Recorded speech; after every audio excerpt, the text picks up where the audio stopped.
ఆయన కమలాక ఆ రాజుగారు హైదరాబాద్ కాల్ బుక్ చేశాను అర్జెంట్. అరగంట అయిపోయింది, ఇంతవరకు దొరకలేదు. ఎవరైనా సరే కాస్త మీకు దగ్గర ప్రయత్నించండి. It's very very urgent. Okay. Rukku line వాళ్ళంతా ఎక్కువ వెళ్ళిపోయారు. 10 నిమిషాలు ఇస్తాను. అవసరమైనప్పుడు ఎప్పుడు బాగుండదు టైం. కొన్ని ఒకసారి పోలీస్ స్టేషన్ ఫోన్ చేయకూడదు.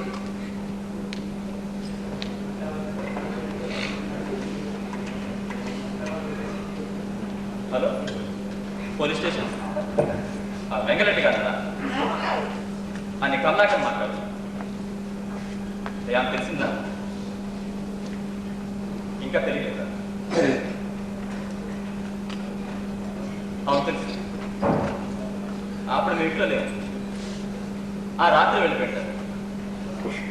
మంచిది, థ్యాంక్ యూ. చుట్టుపక్కల అన్ని పోలీస్ స్టేషన్ తోడుకుంటారు. రోడ్లు అన్నీ చెక్ చేస్తున్నారు. అక్కడి నుంచి రిపోర్ట్ రావడం ఇంకా టైం పడుతుంది. రైలు స్టేషన్లో అందరినీ ఆయన గురించి అందరికీ తెలుసు.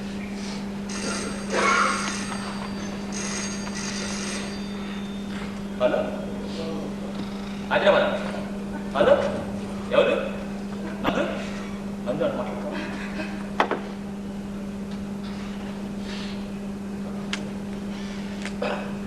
నా వల్ల కాదు, నా వల్ల కాదు. హలో నందు, కమలాకర్ మాట్లాడుతున్నాను. ఒక దుర్వార్త నందు. మీ నాన్నగారు పొద్దున అదే కనిపించడం లేదు. అప్పుడు మీ ఇంట్లో లేవు. బాలాజీ వెళ్ళి పొద్దున్న చూస్తే పక్క మీద లేదు. ఎవరితో చెప్పలేదు. పోలీస్ రిపోర్ట్ ఇచ్చి అన్ని చోట్ల వెతికిస్తున్నాం. కొంచెం మధ్యస్థితిలో తప్పున్నారు. అదే ఆ రోజు నువ్వే చూసావు కదా. ఇక్కడే ఉంది. ఏడుస్తుంది. అక్కడికి వస్తే ఫోన్ చేయి. చేస్తాను. నందు, నాని ఎలా ఉంది? జాగ్రత్త చూసుకోండి. అక్కర్లేదు, మేము చూస్తాం. ఉంటాను. తెలియకపోతే హైదరాబాద్ వెళ్ళిపోదాం. అదిగో కారు వచ్చినట్టుంది. బాలాజీ, బాలాజీ. ఏం తెలియలేదండి. ఎక్కడ దాకా వెళ్ళారు? ఊరికి 2 గంటల మమ్మల్ని దూరం వెళ్తామండి. చుట్టుపక్కల ఊళ్ళో వారందరూ అడిగి తెలుసుకున్నాం. కానీ ఎవరు చూడలేదండి. సరే వెళ్ళు. బాలాజీ, అదేంటి సంచి ఎక్కడికి అని చెప్పడం మర్చిపోయాను. బాలాజీ పని మానేస్తాను. ఎందుకు మానేస్తున్నాడు? మానేశాను.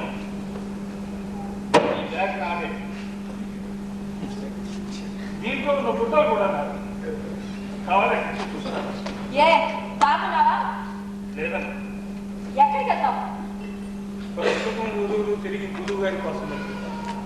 ఓహో, మాకంటే ఎక్కువ నువ్వే బాధపడుతున్నావే. పోలీసుల కంటే తెలివైన వాడుగా. క్షమించమ్మా, గురువు గారిని మీరు తండ్రిలా చూస్తారు. మేము ఆయన్ని మా సామ్రాజ్యానికి సామ్రాజ్యులుగా చూసుకుంటాం. ఛత్రపతి శివాజీ ప్రాణాలు వదలగానే ఆయన కుక్క ఆయన చితిలో దూకి చచ్చిపోయిందమ్మా. కుక్కలు చేయలేని పని కుక్క చేసిందమ్మా. నీకు ప్రేమ అభిమానం అనుభవం ఏమీ అర్థం కాదు. ఇక పోలీసులు అంటారా, వాళ్ళు చెయ్యలేనిది కూడా నేను చెయ్యగలను. ఎందుకంటే భక్తికి మూర్ఖత్వంతోనైతే అసాధ్యమే లేదు. ఇది కామట్లో కావు, దొంగిలించినవే. ఇలాంటి దొంగతనాలు చాలా చేశాడు. అదీగాక ఒక దొంగను దొంగ ఎలా పట్టుకుంటాడో ఒక నటుడు అలాగే పట్టుకుంటాడు. కానీ వెళ్ళే మళ్ళీ ఒకసారి ఆలోచించు. పెద్దగా ఆలోచించలేదు, కానీ ఆలోచించాడు. ఎక్కువగా ఆలోచిస్తే మనిషి ఉన్న చోట దొంగలా గుండ్రంగా తిరుగుతుంది. ఇవి కూడా నా మాటలు కావు, దొంగిలించినవే. బాగా మధ్యాహ్నం ఆలోచించాను. ఇక ఇక్కడ ఉండి లాభం లేదండి. మీతో మాట్లాడిన తర్వాత రాజశేఖర్ గారికి ఫోన్ చేశాను. నాటకంలో చెయ్యటం లేదు అని చెప్పారు. ఆయన చాలా సంతోషించాడు. ఆ వేషం ఆయన బాగా మంది వేస్తున్నారట. ఇక ఏ బంధం మిగలేదు. మీ దేవల నా దగ్గర కొంచెం డబ్బు ఉంది. ఇది అయిపోయేదాకా గురువు గారికి నేను వెళ్తుంటాను. ఆయన కనిపిస్తే నందు గారికి తెలియజేస్తాను. అలాగే మీకు కూడా కబుర్ చేస్తాను. వస్తానమ్మా, వస్తాను. నాకు బస్సు ఉంది.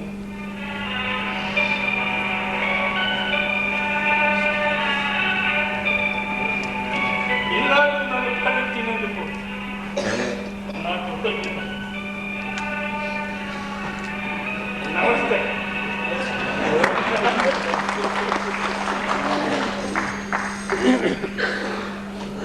అలా రెడ్డి సార్, ఫోటోనా? అలాగే వస్తాను. ఇప్పుడే బయలుదేరతాను. ఇప్పుడు నేను స్టేషన్కి వెళ్తాను. ఎస్ఐ గారితో మాట్లాడాలి. జాగ్రత్తగా వెళ్ళు. పెద్ద గాలి వాళ్ళు వచ్చేటట్టుంది. జాగ్రత్త.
ఎదురు చూస్తున్నాను. వచ్చేటుందేమో. నా భార్య కావేరి లేదు, ముందే వెళ్ళిపోయింది. నేనే వెనకబడ్డాను. అయితే తిరిగి వస్తుంది. తులసి కోట కట్టాలిగా. తిరిగి వస్తుంది.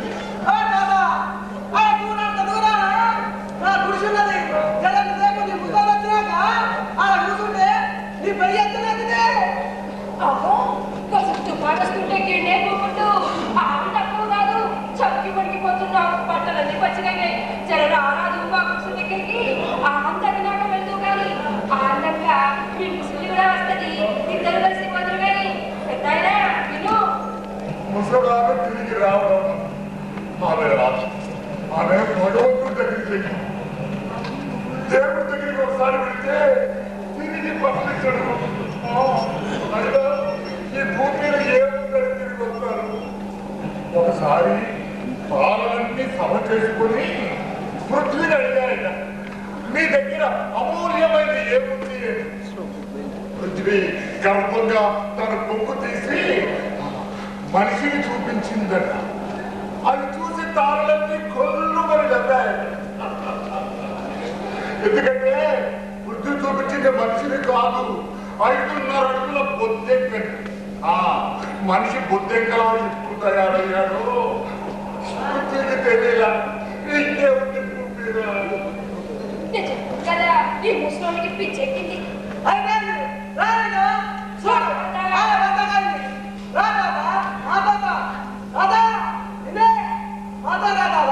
రెండు దినాలు తిరిగి మాతో ఉండి హాయిగా ఉండు. అవును, ఇంతకు నీ పిల్లలు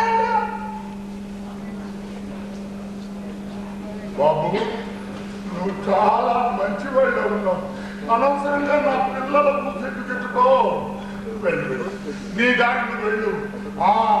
పొద్దుకుంటే మృగాలు పట్టుకుంటాయి నేను దాని కాచి పట్టుకుంటాయి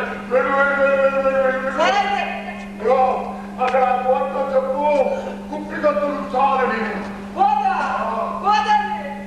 మరి ఇందాక చూస్తున్నదేమిటి ఆకాశం ముందు ఓ కోతి కుప్పి గంతులేస్తుంది షేక్స్పియర్ నాతో చెప్పాడు. అవును, అది చూసి సైతానికి నవ్వొచ్చింది.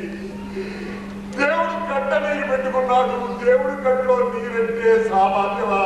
ఒక్కసారి దేవుడు కళ్ళ నీరు పెట్టుకున్నాడంటే ప్రపంచం అంతా మునిగిపోతుంది.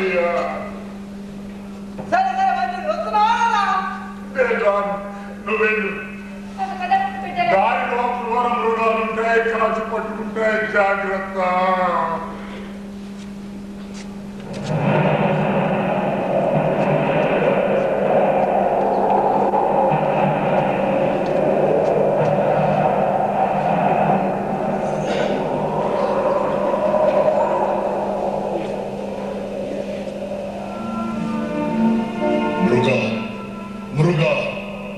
బోనుల్లోంచి గుహల్లోంచి బయటపడిన మృగాలు, వన్యమృగాలు, మనోమృగాలు, గొడులు, గోపురాలు, కుడ్యాలు, కట్టడాలు యావత్ పృథ్వీని ఆక్రమిస్తున్నాయి.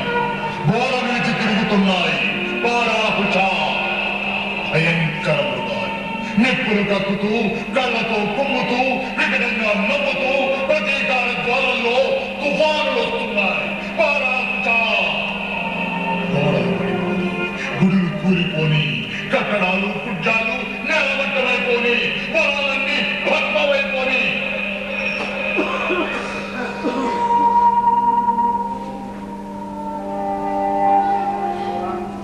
పువ్వులాంటి ఒక శిశువు ఆకాశం చూస్తూ, అందుకునే ఆశతో చేతులు చాస్తూ, వేడి వేడి కిరణాలని చేతులతో పట్టాలని నోరంతా నవ్వుతోంది.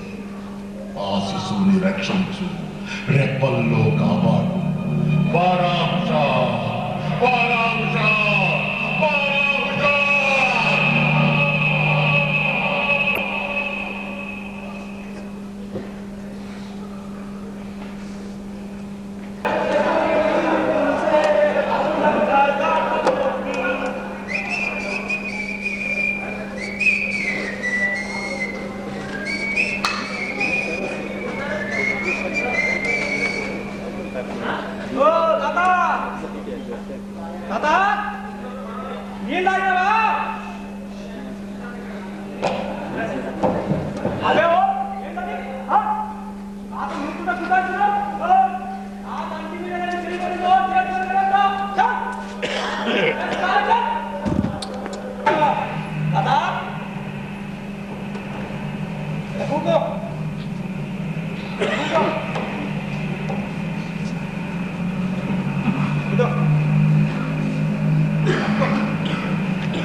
వేదాలు తిరిగితే కాళ్ళు వస్తాయి.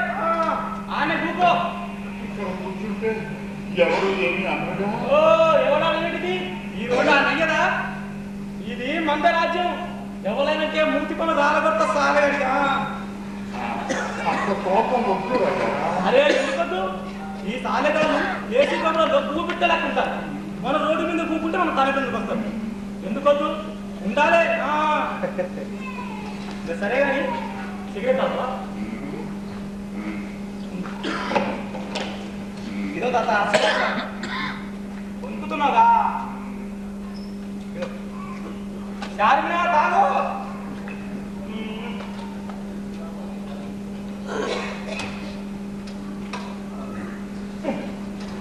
ఆడవుతుంది కదా. నువ్వు దమ్ము కొడతా ఉండవు. ఈ జోలు బజ్జిగోడి జంతు చేయకుండా సాలేగా లొల్లి వేస్తాడు. దూరంగా మేడం అది హైదరాబాద్. అలా నాటకాలు ఆడతారు. మస్తు మంది వస్తారు తాత. అందరూ కాళ్ళ ఈ స్కూటర్లు వస్తారు. మన సుంటోళ్ళు రానిగారు అయినా తాత. అరే ఒక దిన హిమ్మ చూసి నాటకం ఎట్లుంటుందో చూడాలి. ఇవాళ నుంచి నాటకం ఉందంట. ఏదో కొత్త నాటకం. అవును నువ్వు ఎవరైనా నాటకం చూసినావా?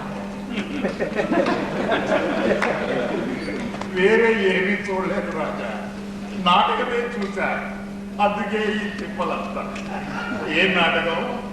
ఏదో నాటకం ఓడి చూసి చెప్తాను.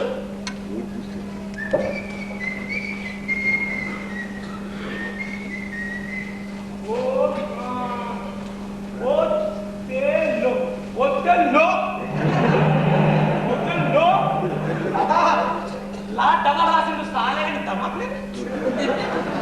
రేపు నాటకం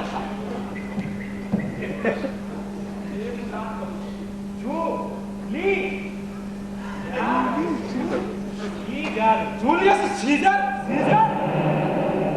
దాదా ఇది కూడా తప్పే సాలేని సీతలని రాసి ఉంటే సీత రాసి. అదే తాత మొన్న ఒక నాటకం నడిచింది. అరే ఎంత మంచిగుండే ఎరికైనా తిరగబడండి తిరగబడండి. ఓ పేరంటే గట్టున్నారు కదా. అవును, ఈ నాటకం కదా నీకు ఎరికైనా? తెలుసు రాజా, చాలా మంచి కథ. ఒథెల్లో అని ఒక అడవి మనిషి ఉన్నాడు. డబల్లా డబల్లా చాలా మంచివాడు, పెద్ద వీరుడు. రోమ్ నగరానికి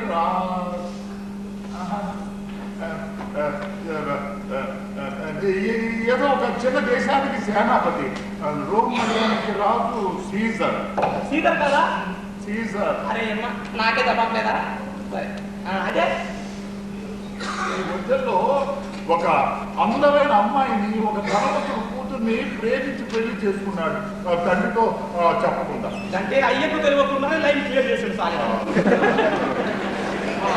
పెళ్లి అయ్యాక భార్య మీద అతనికి అనుమానం వస్తుంది. ఎవరితోనైనా శరీర సంబంధమా? అదే అదేం కాదు, వాళ్ళ దగ్గర ఒక సేవకుడు ఉన్నాడు. వాడు ఆయన మీద అనుమానాన్ని కలిగిస్తాడు.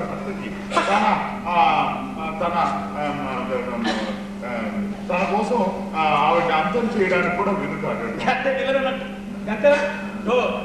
తాళగాడికి ఏం చేయకూడదో గది చేస్తాడు. సరే తాత నువ్వు గిన్నె కూకో, ఈ జోలు ఆ బండోగా ఇచ్చేస్తాను. నువ్వు గిన్నె కూకో, గో తప్పుడు చేయకుండా కూకో, నేను ఇప్పుడే వచ్చేస్తాను. తాత ఇంట్లో వెళ్ళిపోయింది, మనకు గిరాకీ వస్తుంది. నువ్వు గిన్నె కూకో.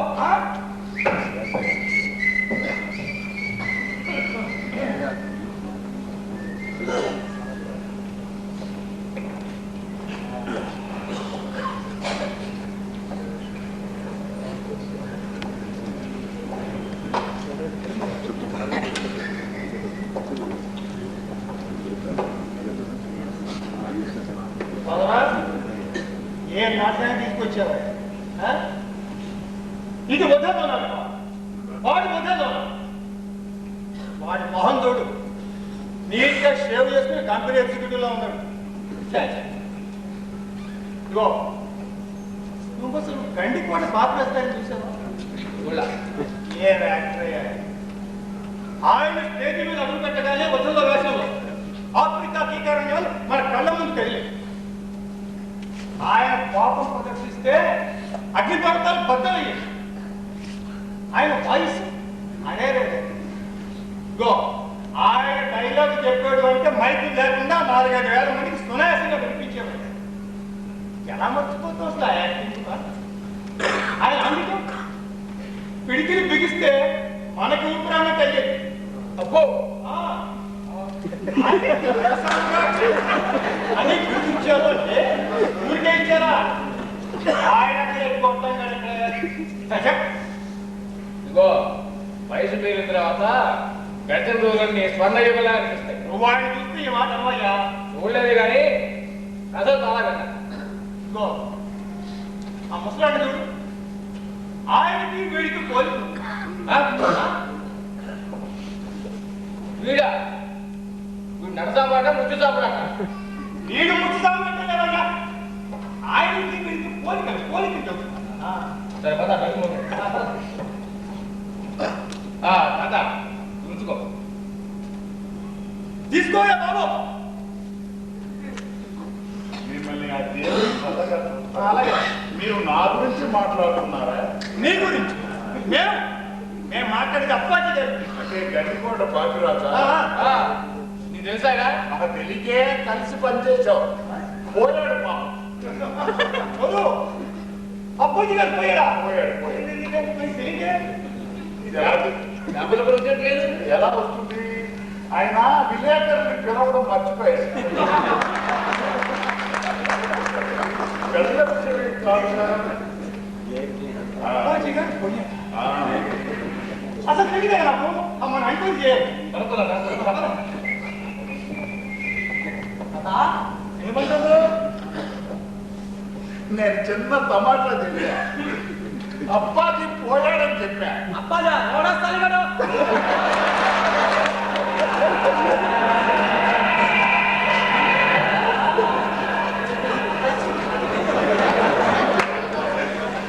ఒక నటు. నేను కావాలరా ఏవో ఎవరికి తెలుసు, ఎవరున్నారు, ఎవరు పోయారు. కాపులకి తెలుసునంటారు అవన్నీ. మాకు మంచివాళ్ళు ఏదో నాకు తినడానికి ఇచ్చారు. ఏ ఏంటది ఎంగిల్ తింటావు అది పారే అది పారే ఇదో తాత నువ్వు ఎంగిల్ తినొద్దు ఆకలివుతుందా ఆకలంటే ఏమిటో మర్చిపోయి చాలా కాలం ఉంది రాజా. తాత నీకోసం అని బజ్జీలు తీసినా తీసుకో అది మంచిగున్నాయి తిను ఇంత తా తిను తాత నా మాట వింటావా వింటాను రాజా, చెప్పు. రాజా రాజా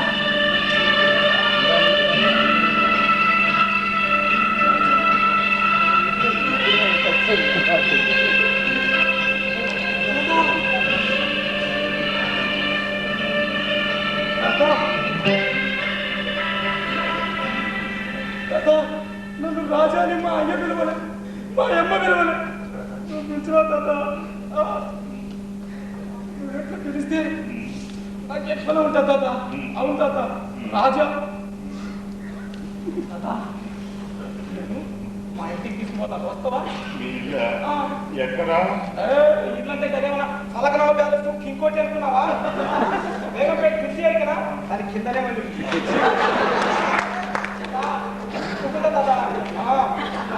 ఆ బస్తీలో 100 ఇళ్ళు దాకున్నాయి ఓ అందరూ మనకి తెలుస్తారు ఎందుకే కదా ఈనాము కూరగట్లకి 20 రూపాయలు ఇదో దక్షిణుడికి అవుతున్నది అది మంచిగా ఉడికి తినిపిస్తా తాత తాత మస్తు ఉంటుంది.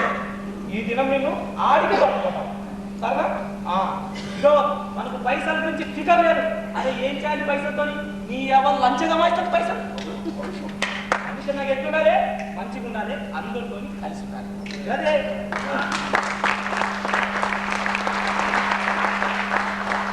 ఎంత మంచివాడు రాజా. మీ అమ్మా నాన్న ఎక్కడున్నారు? అమ్మ అయ్యా సదా నేను నీకు పిల్లలు వెళ్ళ నిన్ను నన్ను మా అయ్యమ్మల్లా నిన్ను ఒకసారి వాడు నా దగ్గర తీసుకురా. వాళ్ళు ఈడున్నారు ఆదిలాబాద్లో ఉన్నారు మా అయ్య ఏం చేస్తారు తాత తినేందుకైతే 10 మంది ఉన్నారు కమాయించుకైతే 2 ఉన్నారు ఆడికి నేను స్కూల్ మా కూలి పని ఇప్పింది అరే దీని ఎంత తీసుకొచ్చినా తినేందుకే సాగుతుంది ఒక దినం మా అయ్య వచ్చాడు అని ఇంటి బయటకు వెళ్ళగొట్టిండు ఓ గాడికి వెళ్ళి సీదా వస్తూ వచ్చిన ఇదో దినాము 60 రూపాయలు కమాయి వాళ్ళు ఎప్పుడు మీ జ్ఞాపకానికి రావడం. ఓ అంత టైం అడిగిన కదా అయినా వాళ్ళతో కనెక్షన్ కట్ అదంతా యాద్ మార్చాను కదా దునియాని సపరేట్ చేసి నిన్నటి గురించి యాద్ మరవాలి ఈ దినం గురించి ప్రోత్సహించాలి ఆ సపరేట్ చేయడం అందరి వల్ల కాదు. ఇదే పరిచయాన్ని అమ్మ అయ్య అక్క చెల్లె మామ అందరూ కలిసి నడతామంటారు అయితదా చెప్పు అయితదా ఆలోలు కొట్టుకుంటారు కుదుకుంటారు ఆ పని మళ్ళీ రెండు చేసుకుంటారు అరే ఈ పరిశ్రమతో నువ్వు పాల్గొన లెక్కైనా అసలు దేవుడు నిన్ను దునియాలో పంపితే అరే దేనికి ఆయన అయ్యవని నేను కొడుకోని కాదా నీ మనసుకు నచ్చింది చేయమని నీ మనసుకు నచ్చింది నిజం మిగతాది బేకార్ చూడటం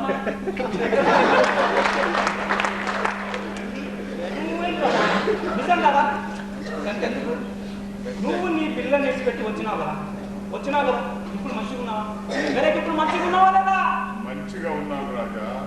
మరి సాలెగూడులోంచి బయటపడ్డంత సుఖంగా ఉన్నాను. ఏమి చీకటైందా లేకపోతే నా కళ్ళ కనిపిస్తుందా? తాత నాటకం అయిపోయింది. పద పద పోదాం, ఇంటికి పోదాం. ఏదో తాత నువ్వు వస్తానంటే నాతో కానీ నువ్వు ఎంగి తినద్దు, ఆడిగా తిరగద్దు, మంచిగానే పెట్టి తినాలి. బస్తీలో మంచి చెడ్డ చూసుకుంటూ ఉండాలి, అంతే. నీకు సమస్య ఏందా? సరే పద పద పోదాం పద. ఏదో తాత మస్తు ఉంటుంది మా బస్తీలో, నేను ఆడికి తీసుకొని వెళ్తాను. ఆ దగ్గర ఉంది పద పోదాం పద.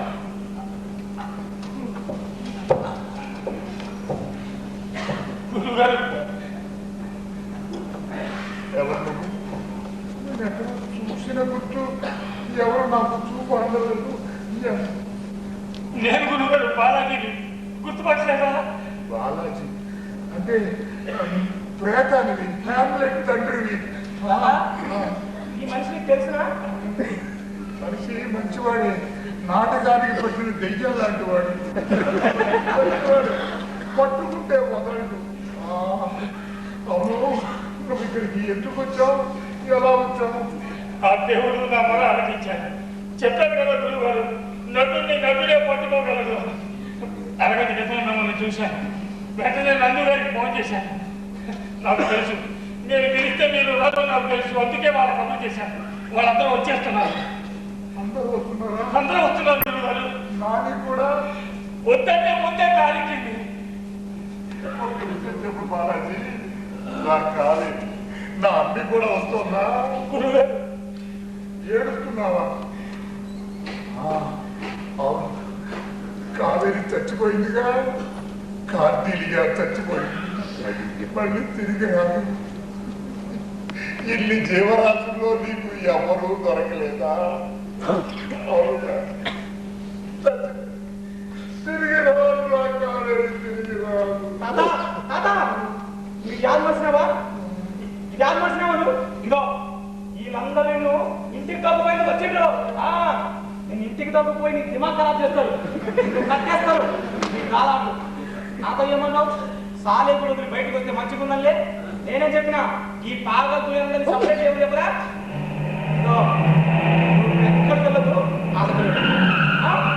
ఎక్కడికి వెళ్ళను రాజా, మీ దగ్గర నేను ఎక్కడికి రాదు. అలాగే రాదు. గురుగారు వాళ్ళందరూ వచ్చేసారు. అమ్మగారు ఇటు ఇటు దూరం దూరం జరగదు. దూరం. ఈ ప్రార్థనలన్నీ వ్యర్థం. దయచూపమని సీజర్ ఎవరిని ప్రార్థించడు, ఎవరి ప్రార్థన మన్నించడు. సీజర్ చెల్లించడు. సీజర్ ధృవతారు. అతన్ని కదిలించే శక్తి ఎవరిలోనూ లేదు. అసంఖ్యాకమైన ఆకాశ దీపాల్లో అచంచలమైనది ఒక్కటే, అదే ధృవతార. అచంచలమైన జీవరాశుల్లో అచంచలమైన వాడు ఒక్కడే, అదే సీత. బొట్టల్లో చంద్రగుప్తుడు, అర్జునుడు, హ్యామ్లెట్, యముడు, సత్యవంతుడు అంతా ఒక్కడే. మహాపురుషుల శరీరాలన్నీ నాలో ఆవహించాయి. నేను అభిమన్యుడిని. అందరి వక్షస్థలాలు హంతకుల్ని సాదరంగా ఆహ్వానిస్తున్నాయి, సగర్వంగా ఆహ్వానిస్తున్నాయి, మనస్ఫూర్తిగా ఆహ్వానిస్తున్నాయి. అదిగో అటు, అక్కడ, ఇటు, ఇక్కడ, అదిగో ఆ వెనక నుంచి అందరూ నన్ను తరుముకొస్తున్నారు. నన్ను జూలియస్ సీజర్ని చుట్టుముడుతున్నారు. మారణాయుధాలతో నిలబడలేదా వాళ్ళ వికటాట్టహాసాలు? రండి, చంపండి, పడవండి.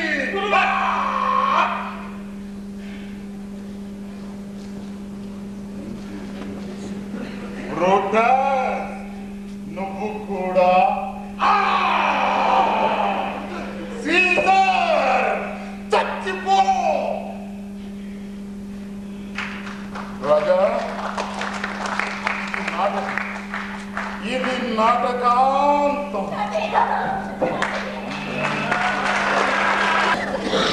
మరాఠీలో వివి శర్వోత్కర్ రచించిన నట సామ్రాట్ను తెలుగులో నాటకాంతంగా తెలుగు చేసిన శ్రీ ఉదయభాను గారు, జి ఉదయభాను.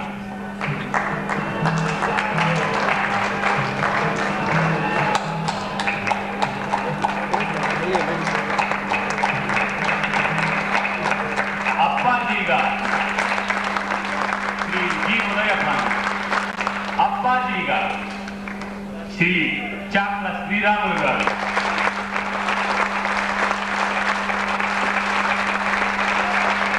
నందు యశోనా,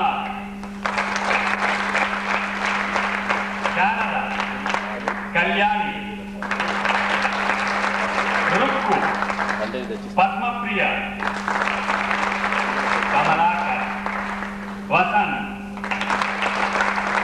కావేరి, హైమవతి, హనుమంతు, ప్రదీప్ కుమార్, నాని, శ్రీవల్లి, టికెట్ కలెక్టర్ సురేష్ కుమార్, బాలాజీ, మనల్ని చెడుకులతో వణికించిన బాలాజీ, శ్రీ రాళ్ళపల్లి, రాజశేఖర్, నాగేశ్వరరావు, రాగిణిగాను మరియు రైతు భార్యగాను వసుంధర గారు,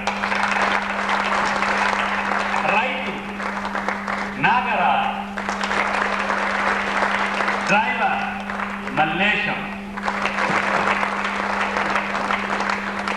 రాజు మన ప్రేమ పాత్రుడు రాజు, బాబా ఫక్రుద్దీన్,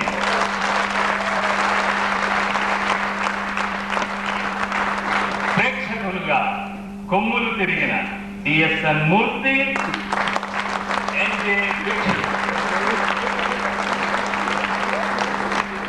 తరువాత సాంకేతిక బృందం sets and lights Adesh Yadav and Vijay.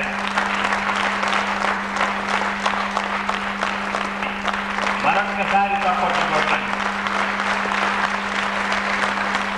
లేక RR Harishchandra and V Nataraj. Costume Kishore Kumar. Property C.H. Nataraj, Ram Mohan and Yas Mithal. Stage Manager Nagaraj and Puli Lakshmi. Assistant Director Malli Mana Prema Patrudu Baba Fakruddin.